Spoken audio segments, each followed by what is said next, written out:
Since August, I have, it's crazy because I started out this, what we're going to call a healing journey because of, I have for so many years been incredibly sad. Incredibly sad, you know?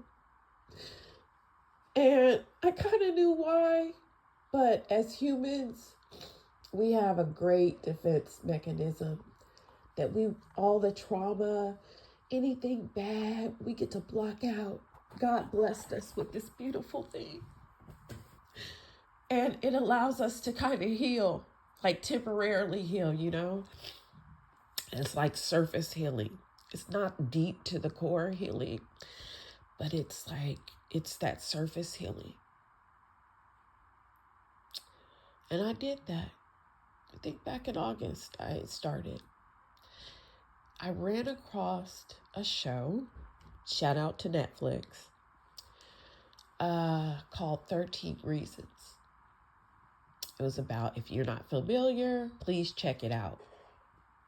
I feel it's important. It's important for teens.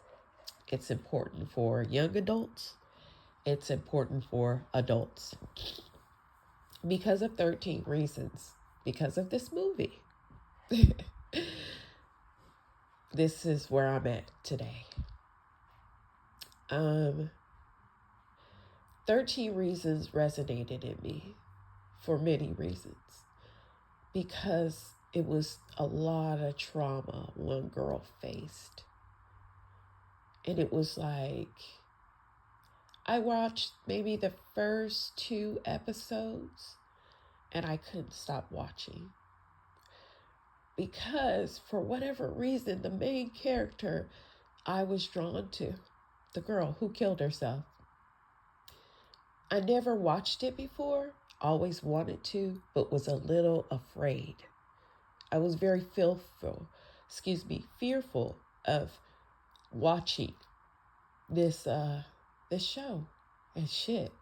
And now that I look at my life today, I understand why. That show has changed me so much.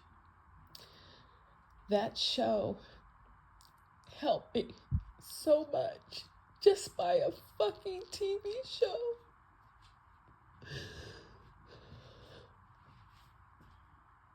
A fucking TV show, y'all. That's how funny life is.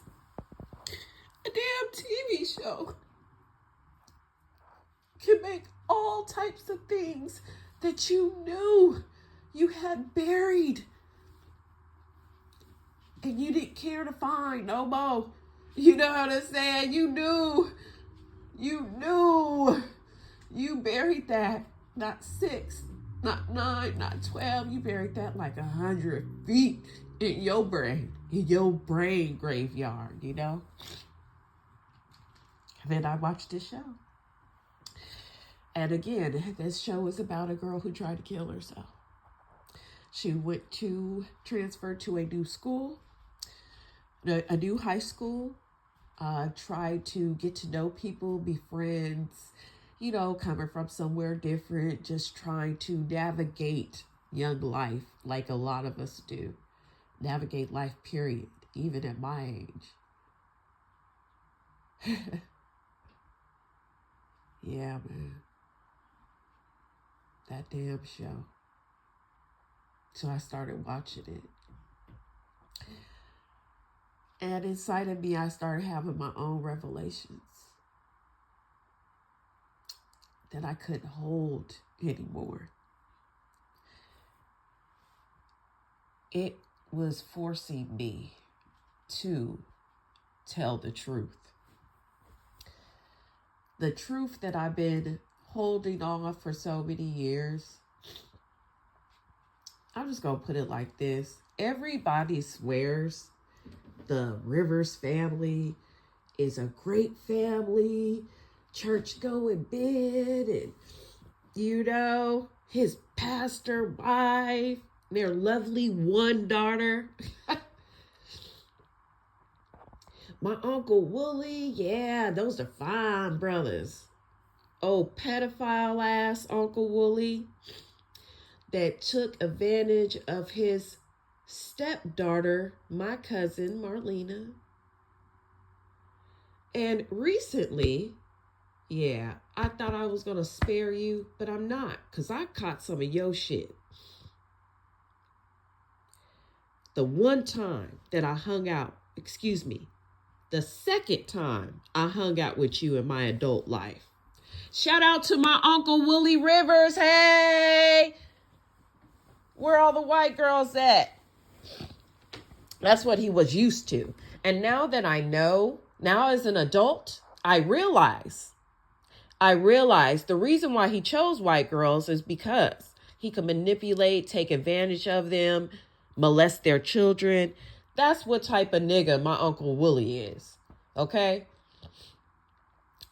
And recently, I hung out with my Uncle Willie. Yes, y'all. First of all, this is what really pisses me off. You know what, Ben? Let's bring your ass into the light too. Let's go ahead and do that.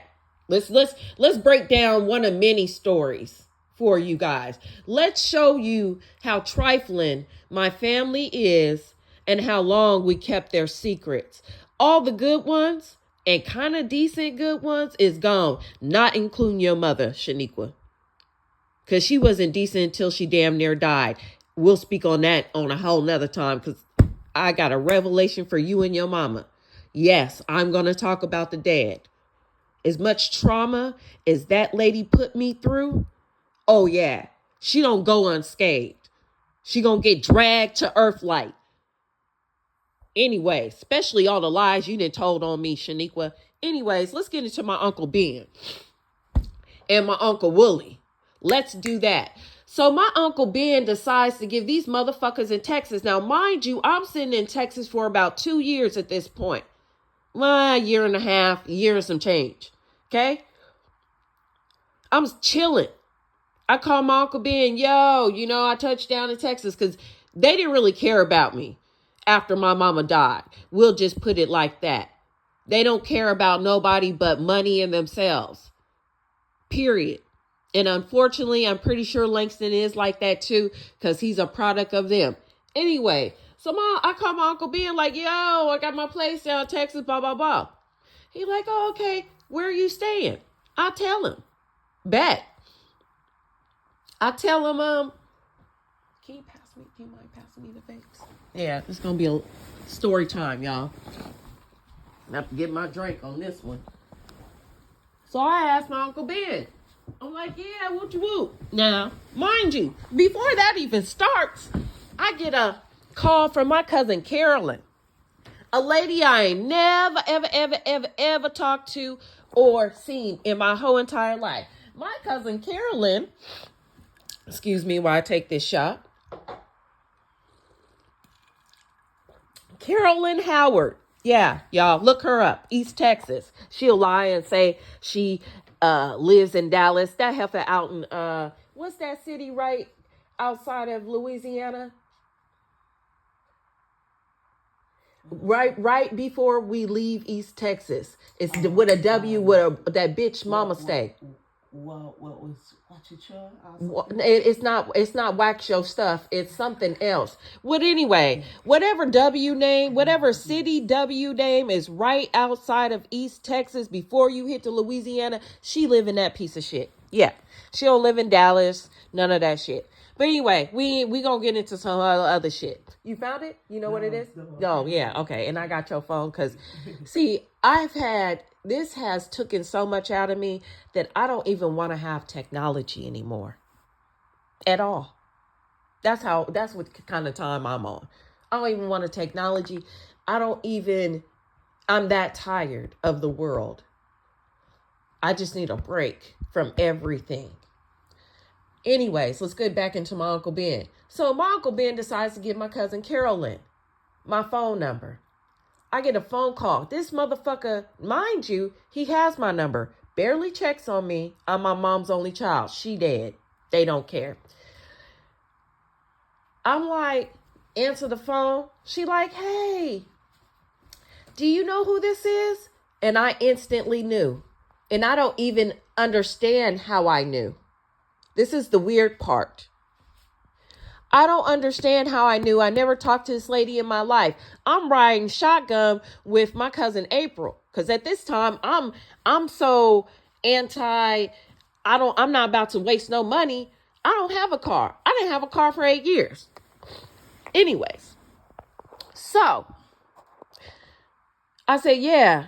Who is this, Carolyn? No, she said, this. I said, nah, who is this? She said, this is Carolyn. She said, do you know who that is? I said, yes, I do. She said, you do? I was like, yeah, you Uncle Plenty's daughter. Oh, and she's shocked and all this other kind of stuff. I chop it up for a minute and then I hang up. Right? Mind you, cousin Carolyn starts calling me all day, every day. Like I'm her bitch. Hey, baby. Good morning. Yes. Don't look at me crazy. This is what this bitch was doing. Yes, exactly. So you can imagine I got somebody right here next to me. So I ain't talking to myself. Yeah. So yes.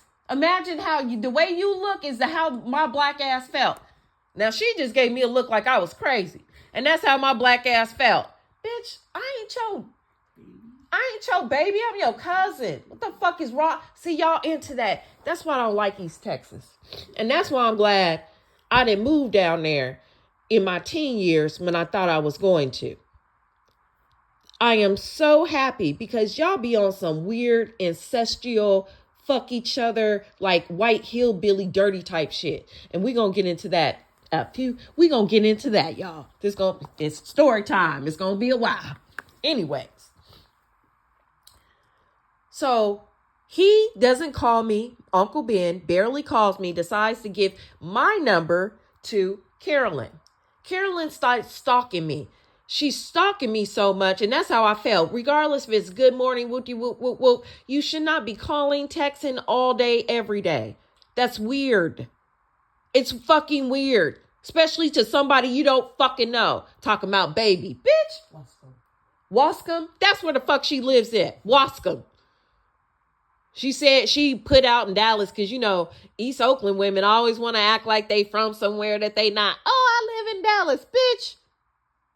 You live in Wascom. Anyways, but she probably lied about that because let's just say I know why certain people in my family, we didn't ever meet them when we came down for summer vacations.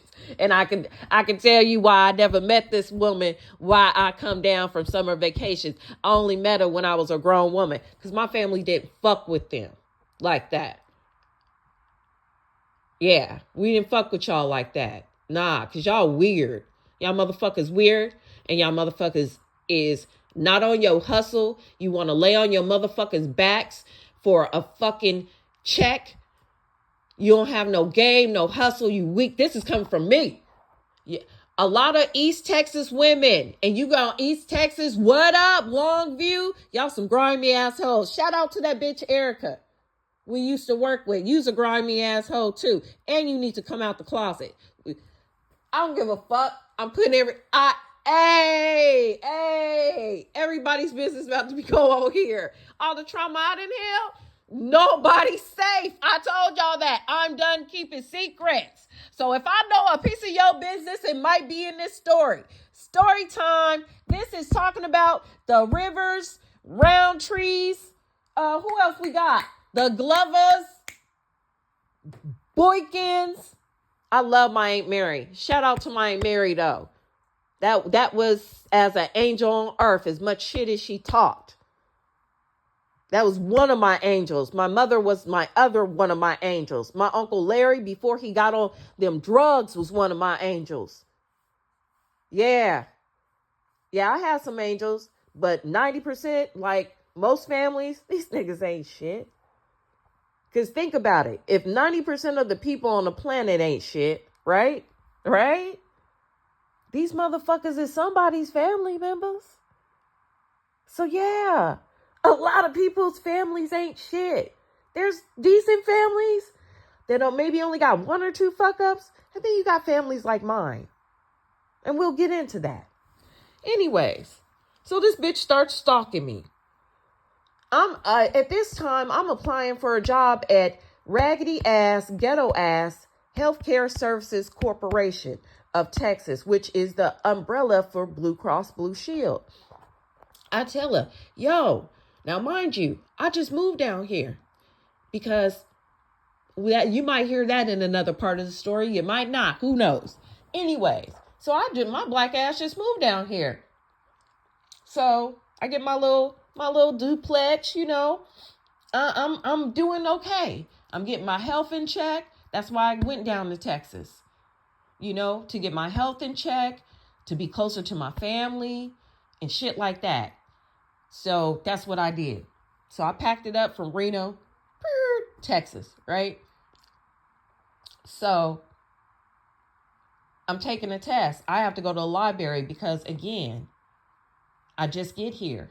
Like, when you first move, I don't know how many people stay hop. I've stay hop a few times in my life. Stay hopping is expensive.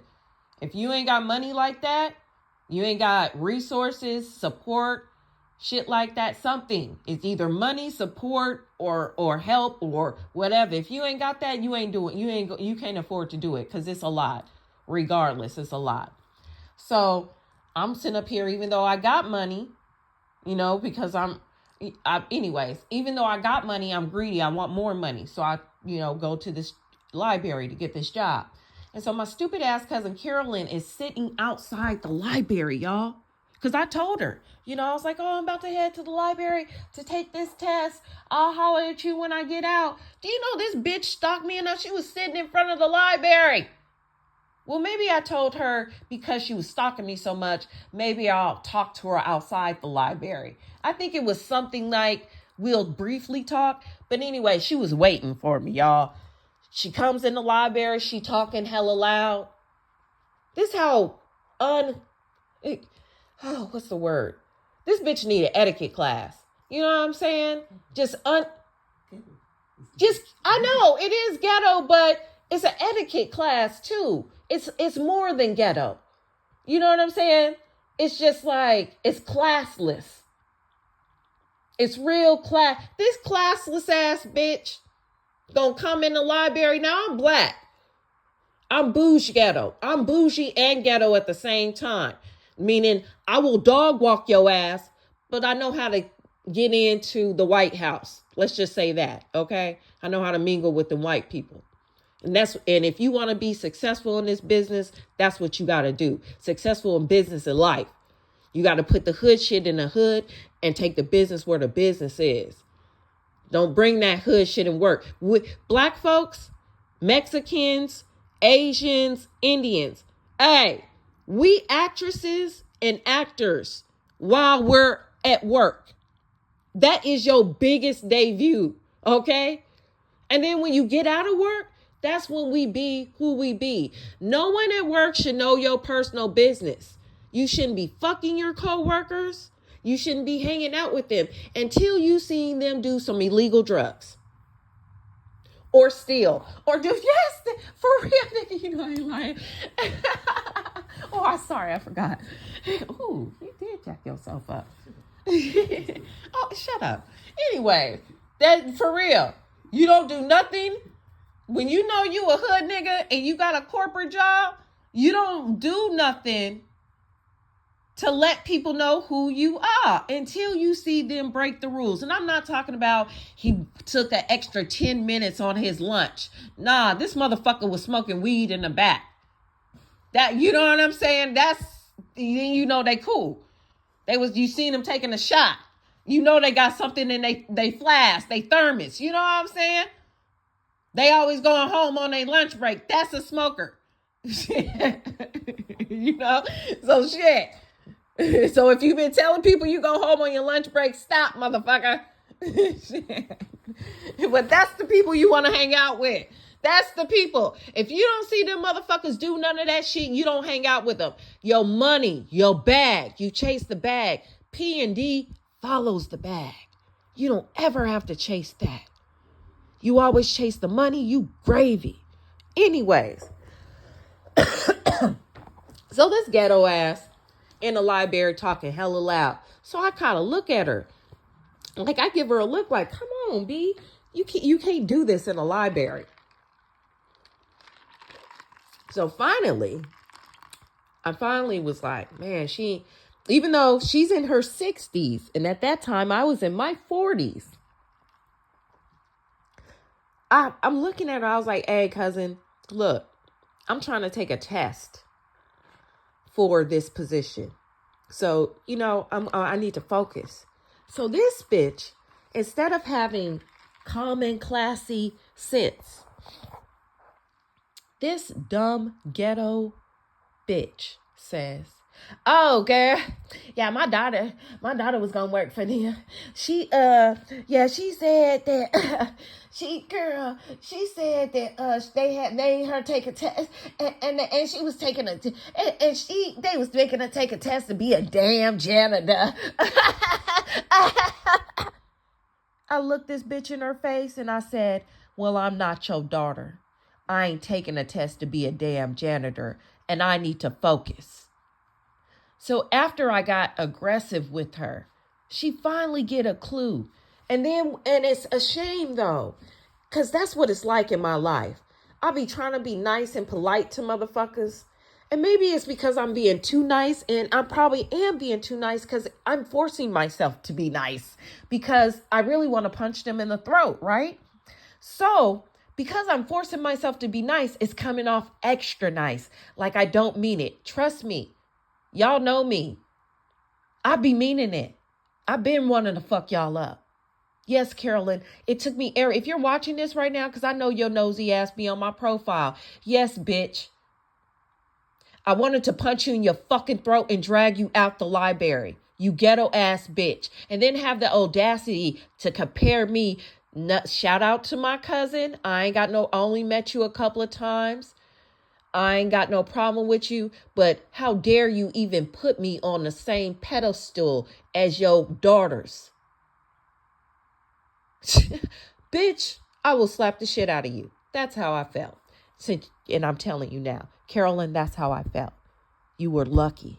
You were lucky we were in a library. You were lucky cousin April had dropped me off, and I love my cousin April to a core. She knows me. But I just didn't want to act like that in front of her. Not that soon. Not yet. Not right away. Anyways.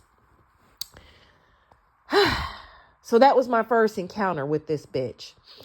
Apparently, these raggedy, my Uncle Willie and my cousin Carolyn raggedy ass decides to go ahead and get my address from Uncle Ben. Because, of course, I call Uncle Ben because I'm staying in Texas, one of my only alive relatives. I guess I better let the elder pastor that acts like he's the family manager know what's going on. So I call him and tell him. Of course, he doesn't give a fuck. But anyway, he didn't give a fuck enough to respond to my messages or really talk to me. But he gave a fuck enough to pass people my address. Yes. Isn't that funny, Ja? Ain't that funny? Yeah. Don't give a fuck enough to check on you. Don't give a fuck enough of nothing. But he gonna pass my address to people that he knows are who they are. Uncle Ben, you gave my cell phone number and address to Carolyn. After I had complained to you about how much she calls me. You hear this? That's a setup. And this is why I'm glad I have Ja, because if I didn't have that, I wouldn't be here right now, guaranteed. But for many years, my family has made me seem crazy, delusional, doing too much, and that's what bad people do. They make it try to seem like their evil, dirty deeds are okay and you're tripping. To take fucking advantage of you. Your God-given feelings that God gives you, okay? They are your right, and this God sent. First mind. Your first mind, that first thought is usually right. That first instinct is usually right. That is God sent. It gets conjumbled with the devil, with outside influences, or alcohol or drugs. That first initial thought is what probably really happened. I'm telling you, every single time. The first initial thought that God pops in your head, that gut intuition. And when you are in tuned with God, he speaks to you. Amen. Y'all say amen. So back to them. Even though he knows this woman is annoying, he gonna send her my address, right? Bet. Okay. So I'm gonna start, you know what? And like I said, God-given instincts. Thank you. Those God-given instincts. One of those God-given instincts just came to me right now. And please excuse my comforter. It's got little, them little balls on them, little laundry net balls. And I haven't shaved this thing. I have one of those, but shit, can you imagine how long it's going to take me to do on this comforter? Anyways, I don't know. And excuse me. I interrupt my thoughts. One of my thoughts was, God just told me to put this on YouTube to develop my channel. I don't even have hardly anything in there. So guess what I'm going to do, guys? I'm going to put this on YouTube for the world to see. This might help heal some people. And this is for my healing. So if I can help people, that's what I'm going to do. Yes, these people are real. This is my real life. So when I just said, I'm going to put that shit on YouTube. And then I'm going to post it on Facebook and other places. So people can know exactly that, you know what? We all go through this shit, man. And you probably won't ever see my face because I'm camera shy. I always been. People think I look like something and I don't. In my opinion, I look funny. I've been stressed out lately because of 13 reasons. My weight's been fluctuating. I've lost 20 to 30 pounds. It is also because I was taking those super beets pills. For me, because I'm a smaller person, they worked a little too good. For you guys, heavier capacity, my heavier sisters, brothers, whether black, white, or green, that might work for you. I have to stop taking these. It had me drop so much weight, but it was great for my heart, great for my blood pressure. So check those out. Also, that's what I'm going to do. But what I was going to say is, I don't know if YouTube has like a time limit. So I'm going to give you 30-minute books. So this is about 28. Stay tuned. And this was introduction of pieces of shit in my family is what we're going to call it. And this is the book of Carolyn and Willie, with inserts with a pen. And I don't even want to call it a book because I don't want to disrespect God's Bible. But this is going to be volume Carolyn and Willie, Raggly Asses. Okay, stay tuned.